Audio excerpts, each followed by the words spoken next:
it leads one to question things like, are we really going to risk World War III to defend Taiwan? Are we really going to risk World War III to defend Ukraine? And you raised those issues in ways that shocked a lot of people, and you backtracked to some extent since you took those positions. But tell me, I would resist that last characterization. Okay. I liked everything you said. I don't think I've backtracked at all. Not on these things. I mean, I've changed my mind on a few things, and I think every human being should be open to changing their mind. We're not animals. But on these issues, no, I have not. I think that this has been a bit of where, professional politics and the filters, I actually think the people who have challenged me are the ones who have backtracked. So tell me where you are. Tell me where you are on those two questions. Yeah. Yes. So look, I think that your lead up was profound, and I think it's interesting, and it resonates with me. Very practically, I'll tell you where I am. I don't think that it would be the end of the world if the Russian-speaking parts of the Donbas region became part of Russia. I don't think that is a preferable outcome in the abstract, but I look at it through a totally different lens, which is what advances the interests of the United States. And Russia absolutely has more national interests here than the U.S. does, which probably says that Ukraine may be on a trajectory now to eventually lose its own sovereignty. So I would do a deal that would keep Ukraine's sovereignty intact, but freeze the current lines of control, as we did at the end of the Korean War, do a deal that makes a hard commitment that NATO will not admit Ukraine to NATO. People forget that was a commitment we made. Gorbachev made that commitment Baker made that commitment to Gorbachev in 1990. And somehow everyone seems to forget that in 1990, but obsesses over the 1994 Budapest Memorandum, which I believe we've already fulfilled our obligations pursuant to.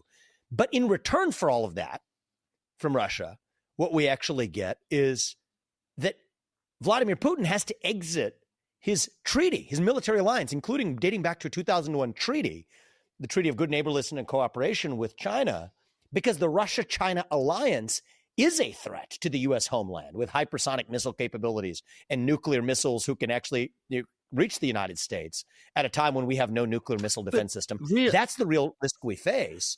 And so I would do that deal that pulls them apart. And then I also think, Andrew, that deters Xi Jinping from going after Taiwan, because with Russia in his camp, he believes the U.S. won't want to go to war with two different allied nuclear superpowers at the same time. What leverage exactly would the United States have over Russia? Let me finish my sentence. If we are prepared to give them the Donbas, allow them to retain their illegal capture of those two regions, why would he agree to anything? I mean, there would be penalties, carrots and sticks involved. I mean, I've gone into detail on this. Surely we'd have to. If you're going to give up those parts of the Donbass, you're going to have some kind of NATO commitment to what's left of Ukraine.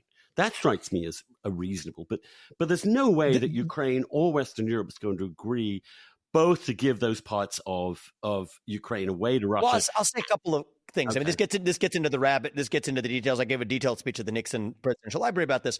A lot of levers to pull, and I can't promise exactly what the contours of the deal would be, but I can explain the principles. I would reopen economic relations with Russia at a time when there are cracks in the Russia-China edifice, right? Xi Jinping, right now Putin and Xi Jinping are in a tenuous place. Actually, if you double click and look at the fact that Russia is sending weapons to Vietnam and India, which border China, which China doesn't like, or won't let Xi Jinping complete a railroad in Northeast China. So I would reopen economic relations with Russia, but have a maximum pressure campaign, which is stronger than the current level of sanctions on Russia, in the event that they resume joint military exercises with China at all. But I do think that the CCP and China represent a greater threat to the United States today than any other foreign country. And then the Russia-China alliance doubles the magnitude of that threat. That's where I think we have to keep our eyes on that ball. And then to answer your question on Taiwan, I think Taiwan actually does matter to the United States. And I think that you could make certainly a case that Russia has more national interests at stake in Ukraine than we do. That's obvious.